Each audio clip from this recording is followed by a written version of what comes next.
Finally! Welcome to tomorrow's transfers today. My name is Stephen Howson. This is Full Time Devils, and YouTube was being a temperamental little bitch tonight, wasn't it? Oh my God.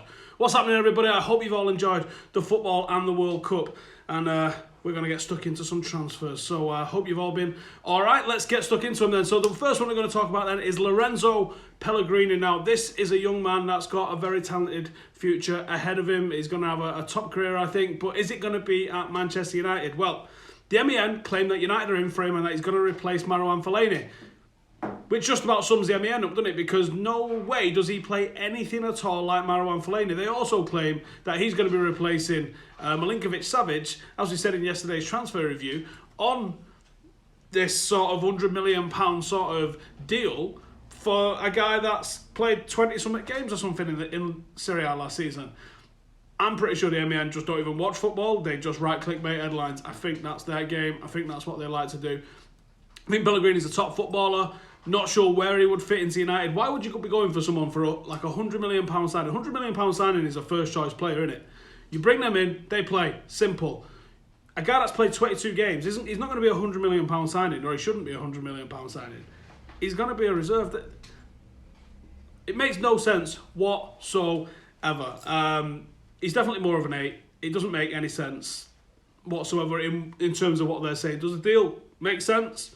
They're not talking about a fee. They're just sort of saying they're interested. It's absolute nonsense. Straight in the bullshit bin with that one. Let me know in the comments, what do you think? Lorenzo Pellegrini, do you rate him as a footballer? And how do you rate the transfer? For me, absolute top footballer, top career ahead of him. Only 22, I think, at the moment. No way is he coming to United as a replacement for anybody that they're linking him to. No nonsense. Staying with the MEN for a minute and wading through the bullshit that they put on offer. And they're saying that United could be set to offer Luke Shaw a new contract at the club. So his current deal expires in 2019. And obviously there's been loads of pictures of him looking out of shape. Now, I know you're like, Stephen, glass houses, my friend. All right, I'm not a left-back for United. If I was a left-back for United, I wouldn't be a fat tub of shit. And there's no excuse for Luke Shaw to be doing the same thing either. I think Luke Shaw follows the same diet that I do, which is beer and pizzas galore. And there's absolutely no excuse for that as a professional athlete. See Paddy Evra looking like an absolute monster. There's no excuses whatsoever for a guy 15 years younger than him that's a professional athlete to be doing the same sort of things as that. I see loads of White Knights going as well, saying, oh, he'll be ready in time for the season. This is a young man that's had his commitment to football questioned by every single one of the managers that he's played under. And you don't think that's weird that then he's seen getting off his fucking boat in Ibiza with his belly hanging out, and you think that's a good thing? There's far too many people that accept mediocrity in this world, and Luke Shaw is the fucking absolute pinnacle of mediocrity with things like that coming out. That's absolute nonsense. As soon as he's moved on from the club, the better as far as I'm concerned. I did think he had the potential to be a world-class left-back, but it takes more than just what you do in 90 minutes every Saturday afternoon. There's a dedication to this craft to be at the very top of your game. And if you ain't up for it, mate, there's 1,000 kids that are absolutely die for the opportunity to do that. So, Sir Ling it. And let's get to the title then. Before we get into all the questions with everybody, and we'll say Skriniar. So an offer has been made according to Gazzetta dello Sport. 65 million euros is the fee that they're talking about. Barcelona are interested. United have made the offer, and it's been rejected by Inter Milan now. Skriniar, I definitely think, is one of those names on the list. We always talk about this, don't we? We always talk about the same sort of list that's going on with... this guy's going to be at the top. This guy's likely to be in the middle. Do we think Skriniar's the number one guy on our list? I think he's a player on the list. I don't think he's the top of that list. I don't think he's in the top 3 on that list. Is he the sort of guy that's going to transform what we've got at United? Is he really that much better than what we've already got in Bailly and Lindelof? Because we have got a lot of centre-halves at the club at the moment, and not a lot of them are getting regular game time. It's Phil Jones and Chris Smalling, heavily favoured last season. I mean, obviously, we could talk about Marcus Rojo finding himself in the box and putting it in with his right foot. What's all that about this evening? He didn't really get much of a look in towards the back end of the season. We're going to have to see some serious amount of players shipped on if we're going to see people coming in this summer. That's nailed on. Obviously, we've got what's going on with Fellaini. Judgment Day is the 1st of July. He's going to tell us who the fuck does he think he is, thinking that he's just going to announce his whatever he's doing like that on people.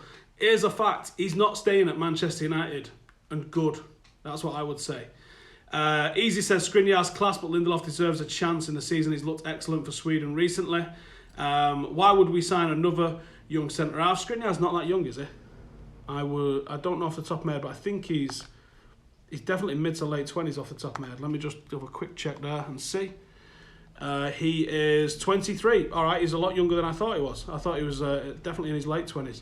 Yeah, I mean, for me, if you sign a 23-year-old, is he going to be that much better than a 23-year-old Tuanzebe or a 23-year-old Fosu Mensah? Given game time, those two lads are absolute certainties to be world-class and aren't going to cost us north of 70-80 million. Lozano is quality, says Ben. Yeah, we're going to find out where he goes, aren't we? It's all because of a leg injury that's caused the latest fiasco, which is a shame. It's a wasted talent. Yeah, I think we're talking about Luke Shaw there. Luke Shaw was in blistering form, but if he's not got the mentality to come back, then he's not got the mentality to come back. I mean, he actually looked shredded when he had his leg broken. So it's just not happening like that, is it? Jesse Hitman in the comments says, hi, how come YouTube comments are dead? I've just done a video on my channel. I can't get on there to read the comments. It's obviously a YouTube-wide problem. Dan says, would the 4-4-2 ever be used again with the current United squad? I actually think crazy. We used to almost like take the piss out of 4-4-2, didn't we? And say 4-4-2 is a proper Yadar formation. It's a proper Brexit formation. Everyone's sort of taking the piss out of it and saying it's past it. It's at its time. 4-4-2's been the formation of this World Cup. We saw Argentina deploy it pretty well tonight. It's been used by pretty much all of the top teams at this World Cup. Obviously, England aside, England going with a 3-5-2, but it's more about that too for me. So whether it's 3-5-2, 4-1-3-2, however you want to mix it up, the most important thing in that formation for me is the two. I think a partnership up front is absolutely lethal, and whoever you want to link up side along Fellaini, Jesus Christ, I'm thinking Belgium, alongside Lukaku. If you can put anybody alongside Lukaku, look at the qualities that Lukaku's got. Look at some of the balls he was feeding in for Belgium this weekend. But there's no one on the end of him because he's the number 9. Now you someone of equal or slightly less ability than Lukaku alongside him, and he's putting balls in for people to finish, and then when the other guy goes out wide, Lukaku's going to be the one getting in the box. 2-man up front, I think it's going to become the trend again over the world, and I think that's a very good thing. John says, rather see Fosu Mensah get game time at centre-half or right-back than signing new defenders for stupid amounts of money. Forsberg says, Sofian, stick a question in, lads. Don't just put a player name. Give me a question, because what do you mean by Forsberg? Are you saying we should sign him instead of Luke Shaw at left-back? I know you're not, but tell me the question that you've got. If Tuanzebe was property of La Liga, it'd be 40 million plus for all the top European teams. Correct. Agile player around Lukaku. Don't think you need an agile one. Can you imagine him with, let's get giddy for a second here. Imagine him with a Cristiano up front, someone that doesn't necessarily have the most traditional sort of striker instincts. I guess Cristiano's pretty agile. But you know what I mean? Just someone that's good in the air, someone that's a natural finisher as well. That's an absolute nightmare partnership for someone. And obviously Cristiano Ronaldo's a little bit unrealistic, but there's a ton of other strikers that you could do that out there with. How do we replicate what Belgium do to give Lukaku more service? Well, you've got to upgrade what we've got at fullback. We could play a 4-4-2 diamond, that would do that, but the fullbacks that we've got aren't good enough to play that game at the moment. Is Timo Werner a shit version of Wayne Rooney? I think he's a little bit different than Wayne Rooney. I think he's a lot different than Wayne Rooney. He's more of a target man than Rooney ever was. Do you think you are better than Arsenal Fan TV? Absolutely, we beat them. So there you go. You can go check that out. Arsenal Fan TV versus Full-Time Devils. We beat them after they had a trial for 1,000 people. So I know we're better than them. Just joined. What are they on about? Transfers, Abdullah. We're on about transfers.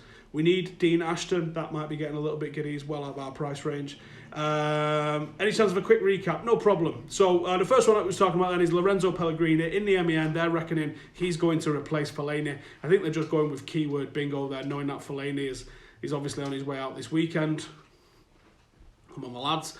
They're also saying that he's going to be our new target for midfield, seeing as though we're not getting Savic. The problem for the MEN is that some people actually watch football and some people go, they're nothing like... Those three players could not be more different if they, apart from that they're all midfielders. The job that they do within a midfield could not be more different. So the MEN are doing what the MEN do best and talking utter bollocks.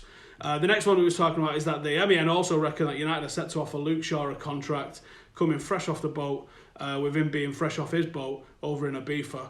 I can't see that, and I think it's time that Luke Shaw's moved on for the sake of his own career, because it's not going to happen for him at United.